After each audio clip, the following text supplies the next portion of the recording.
Good morning everyone. Welcome back to GK Today.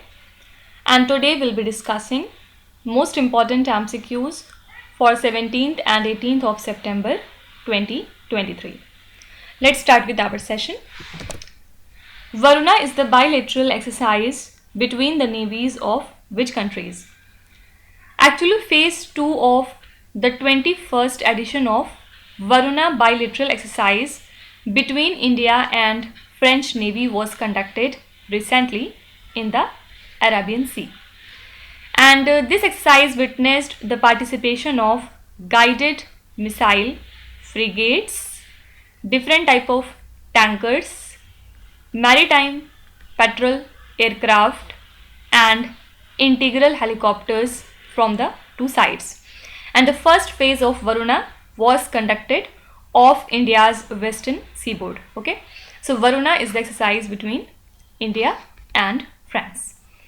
Similarly, exercise Eagle Partner, which is a joint military exercise between USA and Armenia, recently it was conducted, and around 85 US soldiers will train with 175 Armenian troops during this exercise. And this exercise is happening at a time when Armenia is expressing frustrations over Russia's perceived failure to act as a security guarantor, particularly regarding its tensions with the historic rival Azerbaijan, right? You can be asked that exercise Eagle Partner is a joint military exercise between USA and which other country? Answer would be Armenia. Now let's revise some of the important exercises that were in news. The Indian Army and Indian Air Force conducted a joint training exercise named as what? So both of these branches conducted a joint training exercise recently, the name of which was Nab Shakti. Okay. Which country is the host of multilateral tri-service exercise Bright Star 23? This is Egypt country. Which country is the host of the CLAT 2023 defense exercise? So the host for this exercise was the country Singapore. Which country is the host of Zaid Talwar exercise? Zaid Talwar is exercise between India and UAE, and this year the host is UAE. Which country is the host of Malabar 2023 multilateral naval exercise? Answer would be Australia. Okay, and Australia was in news because of its Talisman Sabre exercise as well, which it conducted along with US, right? Few other exercises are, for example, Han Kuang exercise, and it was hosted by the country Taiwan. The second one is Falcon Shield 23, and it was the exercise conducted between China and UAE. Another exercise is Operation Shield, and it was hosted by the country Brazil. Okay, now you have to tell me nomadic elephant is the exercise between which two countries? Please write your answer in the comment section. The next question says, which city is the host of the first global symposium on farmers' rights? So President of India Draupadi Murmu has inaugurated the inaugural global symposium on farmers' rights at the Indian Council of Agricultural Research Convention Center that lies in New Delhi. And this event is organized by the Secretariat of International Treaty on Plant Genetic Resources for Food and Agriculture, that is International Treaty, in collaboration with various Indian agricultural bodies. Also, don't forget that India was the very first country to include the farmers' rights in its Protection of Plant Varieties and Farmers' Rights Act in the year 2001. Okay, so which city is the host of this first global symposium on farmers' rights? Answer would be New Delhi. Now let's revise some of the important hosts that were in news. Which city is the host of Transnational Grid Interconnections for One Sun, One World, One Grid Conference? This is New Delhi. Which city is the host of Bharat Drone Shakti 2023? This event was organized in the city of Ghaziabad. Which city is the host of ASEAN Summit in 2023? For this year, the presidency of ASEAN is with Indonesia, right? Which city is the host of second edition of Naval Commanders Conference 2023? This conference took place in New Delhi. Which cities are the host of India's first two FIFA World Cup 2026 qualifiers? Don't forget that it is not city but cities. So these cities are Bhubaneswar and Guwahati. Bhubaneswar lies in Odisha state and Guwahati is in Assam. Fine. Next is, which Indian tennis player won the Runners Trophy in the US Open doubles final? So the Indo-Australian tennis pair Rohan Bopanna along with Matthew Ebden lost to the defending US Open men's doubles champions Rajiv Ram along with Joe Salisbury in the finals of US Open. So Rajiv Ram and Joe Salisbury became the first men's doubles team at the US Open to achieve a three-peat in more than 90 years, right? So who came as runner-up? Answer would be Rohan Bopanna along with Matthew Ebden. Fine. So correct answer would be option number A. Similarly, you can be asked that Alexander Grishchuk, who was seen in the news recently, is associated with which sport? Basically, he is a chess player and he is from the country Russia. Why he was in news? Because recently he lifted the Blitz chess title on the finals day of the Tata Steel Chess India tournament, and the Russia is already a three-time world champion in this format and he has competed in total 5 candidates tournament. Okay, you can be asked that Alexander Grishchuk, who was seen in the news, is associated with which sport? Answer would be chess. If you would be asked he is from which country, so answer would be Russia. Now let's revise some of the important sport related current affairs. First of all, if we talk about the 5th National Wheelchair Rugby Championship, the winner of this event is Maharashtra, and Maharashtra has won this championship by defeating the state Karnataka. What was the venue for this championship? Answer would be Pune. Then second news is regarding Indonesia Badminton Masters title. Recently this title has been won by Kiran George, who is from the country India. Okay. Now can you tell me which company is the sponsor of Indian contingent at Hangzhou Asian Games? So this is Amul. Amul is the official sponsor of Indian contingent at Hangzhou Asian Games. After that, who's the first transgender player to play in the international cricket? This is Daniel McGay. Okay. So Daniel is the first transgender woman player to play in the international cricket and he or she is from the country Australia. Fine. And last news is regarding Italian Grand Prix. Who has recently won the Italian Grand Prix? Answer would be Max Verstappen. You have to tell me the name of any 3 Grand Prixes in which the winner is Max Verstappen this year. Please write your answer in the comment section. Next is, India recently organized the meeting of Strategic Partnership Council formed with which particular country? So the Crown Prince of Saudi Arabia, Mohammed bin Salman, and India's Prime Minister Narendra Modi held a landmark summit marking the first meeting of the India-Saudi Arabia Strategic Partnership Council, which was established in the year 2019. And this council consists of 2 main pillars. The first is Committee on Political, Security, Social and Cultural Cooperation, and second is the Committee on Economy and Investment, each with several levels of engagement, and the 2 nations agreed to invest $50 billion in West Coast Refinery project. Okay, so India recently organized the meeting of Strategic Partnership Council formed with the country Saudi Arabia.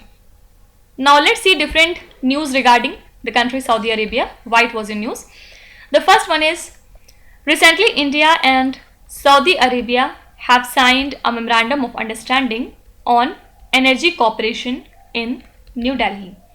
And this MOU seeks various areas of collaboration including renewable energy, energy efficiency, hydrogen, electricity, grid interconnections, petroleum, natural gas, strategic petroleum reserves and energy security. Fine. You can be asked that India signed a memorandum of understanding with which country on energy cooperation recently? Answer would be Saudi Arabia. Also, Saudi Arabia was in news because it is one of the 6 countries that have decided to join the BRICS. Which are these 6 countries? The first one is Saudi Arabia itself. Second is Argentina. Third is Egypt. Next is Iran. After that, 5th is Ethiopia. And the 6th country is UAE.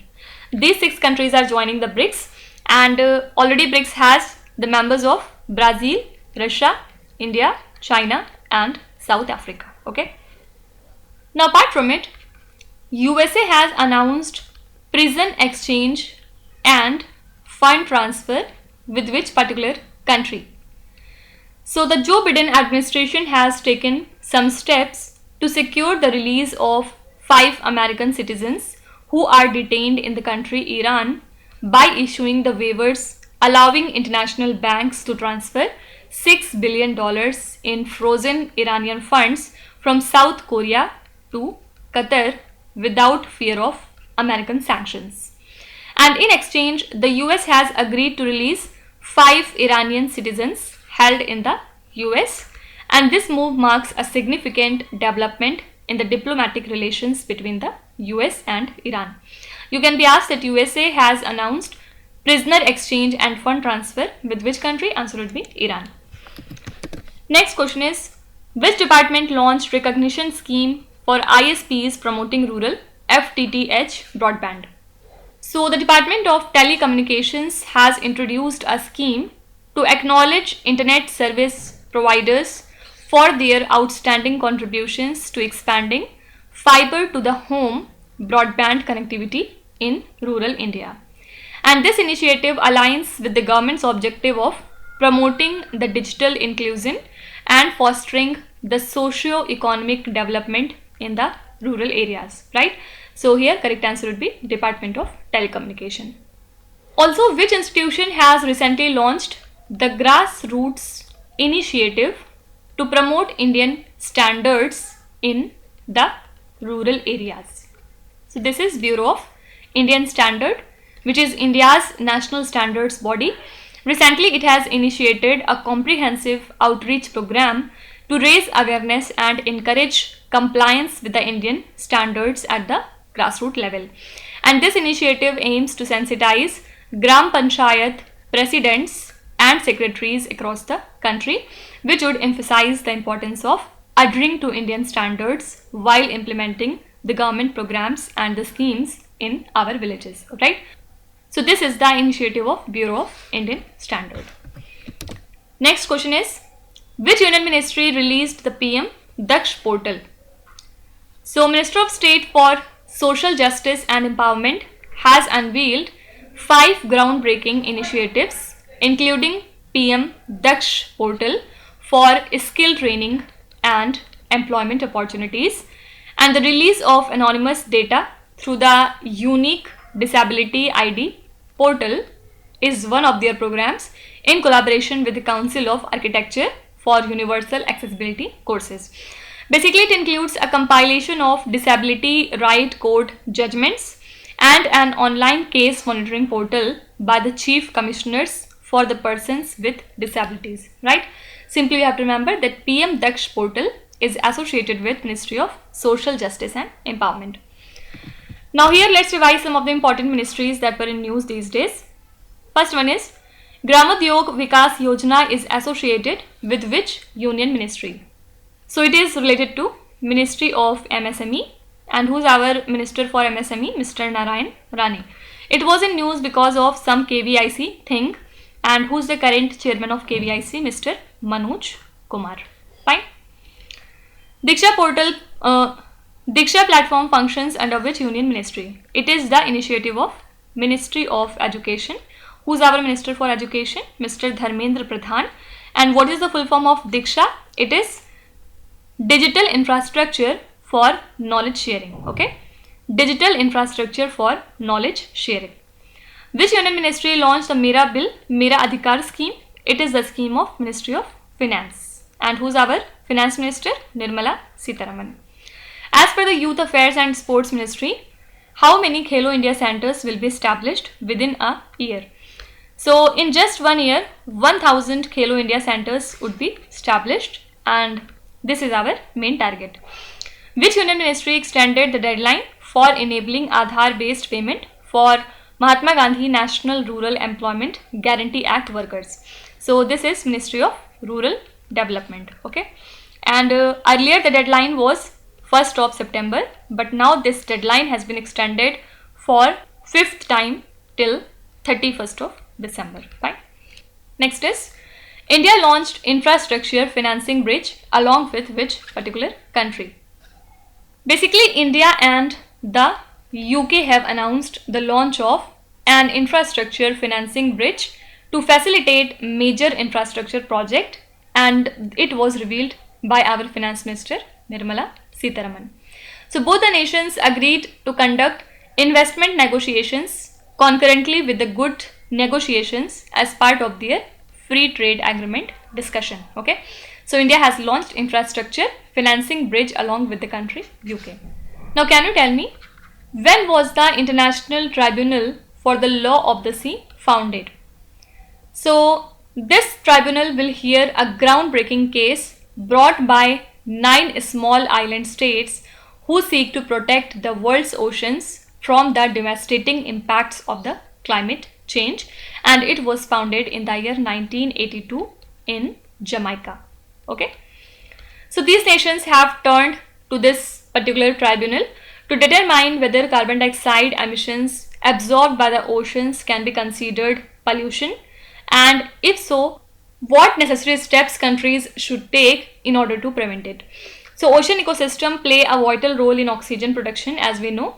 Also it helps in carbon absorption, but increasing emissions can harm the marine life by warming and acidifying the sea waters, right? So you can be asked that International Tribunal for the Law of the Sea was founded in which year? Answer would be 1982. Now apart from it, the prestigious Shanti Swarup Bhatnagar Awards for 2022 were recently announced after a 1-year delay, and these awards, which recognizes outstanding scientists who are under 45 years of age, were presented to 12 exceptional researchers in various fields of science. And the awards were announced during the launch of the 1 week 1 lab program by CSIR, National Institute of Science, Communication and Policy Research. Okay, you can be asked that Shanti Swarup Bhatnagar Awards are presented to which people associated with which profession. You can be asked that Shanti Swarup Bhatnagar Awards are presented to the people who are associated with which particular profession. Answer would be scientist. Next is, which country proposed to launch the G20 satellite mission for environment and climate observation? So India proposed to launch a G20 satellite mission for environment and climate observation. Basic aim is to help the countries of the global south. So Prime Minister Narendra Modi said that the G20 satellite mission would be beneficial for all the humanity, just as the data obtained from India's successful Chandrayaan moon mission. Okay, so recently India has proposed to launch G20 satellite mission for environment and climate observations. Here let's revise few things regarding G20. First of all, India, Middle East, Europe Economic Corridor was formed along the sidelines of which summit? Answer would be G20, right? So it is considered as a network of transport corridors that consist of railway lines and sea lanes to promote economic integration between Asia, the Arabian Gulf and the Europe. And this initiative is a part of Partnership for Global Infrastructure Investment. Okay. Also, the G20 New Delhi Leaders Declaration has underscored the importance of women's empowerment, and for this purpose they have announced the creation of a new working group on the empowerment of women, right? Why? To support the G20 Women's Ministerial. So you can be asked that which bloc leaders declared to create the working group on empowerment of women? Answer would be G20. Then G20 was also in news because of Global Biofuel Alliance, which was officially launched on the sidelines of the G20 summit in New Delhi by our Prime Minister Narendra Modi. And this alliance aims to promote international cooperation and the use of sustainable biofuels. Also, it would facilitate global biofuel trade and provide technical support for national biofuel program, right? Next question is, which state approved a permanent housing scheme for displaced people and extended the disturbed area status of the state? So the Manipur cabinet approved a permanent housing scheme for displaced people and extended the disturbed area status of the state. And the state cabinet also approves the extension of disturbed area status and condemns the unwanted actions of the central security forces on the civilians. Fine. So this is the state Manipur. Let's revise some of the important states that were in news. Which state is set to release a dictionary for its regional dialect? So answer would be Uttar Pradesh. Mukhyamantri Ladli Bahina Awas Yojana is associated with which Indian state? So this is the scheme of Madhya Pradesh state. National E-Vidhan application project was launched at which state's assembly? Answer is Gujarat state. Which state or the union territory launched the mob lynching victim compensation scheme? This is again Madhya Pradesh. Which state passed a resolution declared as Poila Baisakh as a state foundation day? So this is West Bengal. West Bengal has announced to declare the Poila Baisakh as the state foundation day. And now the last question is, Drought Early Warning System is a real-time drought monitoring platform operated by ? Actually, in the first week of September 2023, nearly 30% of India's land area experienced varying degrees of drought, which posed a significant challenge for the farmers and the food security. And among the affected areas, 11.5% suffered from severe, extreme or exceptional drought conditions, while 18.9% faced abnormal to moderate drought conditions. And this information is sourced from the Drought Early Warning System, which is a real-time drought monitoring platform which is operated by IIT Gandhinagar's Water and Climate Lab. Okay, so correct answer would be IIT Gandhinagar. Also these days IIT Jammu is in news. Why? Because the North Tech Symposium has commenced at IIT Jammu, which featured new indigenous defense technologies, made in India, defense equipment and weapons. So Indian Army displayed its latest light specialist vehicles at this symposium, which can be equipped with anti-tank guided missile launchers, medium machine guns and the grenade launchers. Okay, so you can be asked that which institution hosted the North Tech Symposium? Answer would be IIT Jammu. Also don't forget that IIT Madras is set to establish its campus first time outside India, where? In Zanzibar, that lies in the country Tanzania. Okay. Similarly, IIT Delhi has decided to establish its campus in Abu Dhabi, UAE. Okay. So these are the most important current affairs and the news from today. And now let's start with today's quiz. Here on the slide you can see 5 questions which have been taken from the past 2-3 days current affairs. Pause the video and try to solve each of these questions, and at the end of the lecture do not forget to share your scores in the comment section. So please be honest and do not cheat with yourself. So that's it for today. I hope you have liked the session. These were the important news and events from today, and we will meet again tomorrow with some more important current affairs. Till then, stay tuned. Thank you so much for watching, and please do not forget to subscribe to GK Today. With this, me Nuzhat Sana signing off.